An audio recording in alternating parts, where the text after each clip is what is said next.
ব্যবসা পাতির যে অবস্থা, কাস্টমার এত অভাব হলে কিভাবে চলবে বলো? আরে তুমি একদম চিন্তা করো না, অবশ্যই কাস্টমার আসবে। বলুন স্যার, আমি আপনার জন্য কি সেবা করতে পারি? আমার একটা মেয়ে লাগবে। ও আচ্ছা, ঠিক আছে। আমাদের এই পতিতালয়ে অনেক মেয়ে আছে। এই যে দেখেন, আপনার চাইলে একটু ছবিটা দেখতে পারেন। ছবি দেখানোর দরকার নাই ম্যাম, আমার আপনাকে পছন্দ হয়েছে। আপনার রেটটা কত বলেন? আরে ভাই, কি বলছেন এগুলা? দেখেন, আপনার কথা ভুল হচ্ছে।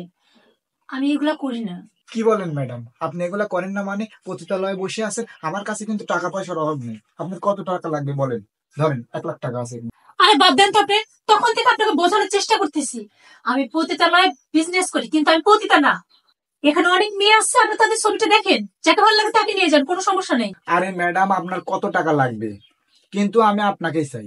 প্লিজ ভাইয়া, আপনাকে তো বারবার বলছি এটা সম্ভব না। আর ভাইয়া, উনি তো বলছে অনেকগুলা মেয়ে আছে, একটা চুজ করো না কেন? কারণ আমি অনেক দূর থেকে আসছি, কারণ আপনাকে আমার পছন্দ হয়েছে। তো বহু মুশকিলে পড়লাম।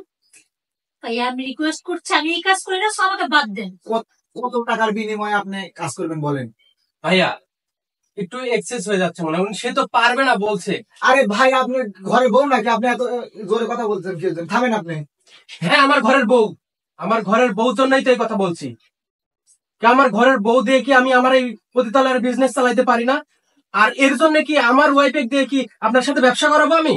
কি বলতেছেন? আপনার অনেক ঘরে বউ? মেয়ে আছে, বারবার বলছি যে অনেক মেয়ে আছে, আপনি চুজ করেন না কেন একটা? আচ্ছা ঠিক আছে, শান্ত হন না, উনি তো কাস্টমার।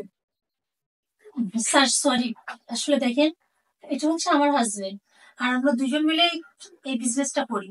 আর আমাদের পতিতালয়ে অনেক মেয়ে আছে, আপনি ছবিগুলো দেখেন, যাকে ভালো লাগে আপনি তাকে নিয়ে যেতে পারেন। কিন্তু বারবার আপনি শুধু আমার কথা বলছেন। আসলে ও বারবার শুনতে শুনতে না, ও মেজাজটা ঠিক রাখতে পারেনি, তাই এভাবে রিয়াক্ট করছে, সরি। ও আচ্ছা, তাহলে এই ব্যাপার। এটা আপনার বউ? হ্যাঁ, এটা আমার বউ।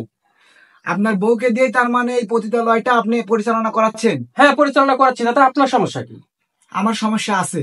আপনি যে মেয়েগুলা দিয়ে কাজ করাচ্ছেন, এখানে দেহ ব্যবসা করাচ্ছেন, এই মেয়েগুলাও তো কারো না কারো বোন, কারো না কারো মা, কারো না কারো স্ত্রী। আপনার বউয়ের মান সম্মানের কথা চিন্তা করতেছেন, আর যাদেরকে দিয়ে কাজ করাচ্ছেন তাদের মান সম্মানের কথা চিন্তা করছেন না।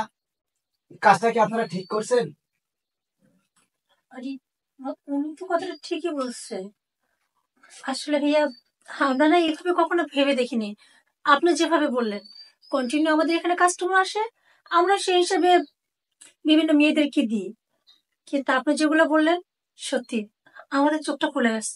আচ্ছা, যাই হোক, শোনো, আমি একটা কথা বলি, সেটা হচ্ছে যে আসলে ভাই যেটা বলছে একদম সত্য কথা বলছে। কারণ আমি তোমার মান সম্মান দেখতেছি, আমার ওয়াইফের মান সম্মান আমি দেখতেছি। আসলে যে মেয়েগুলো আছে, সে মেয়েগুলাও তো আসলে কোনো না কোনো ফ্যামিলির মেয়ে, বউ বা স্ত্রী।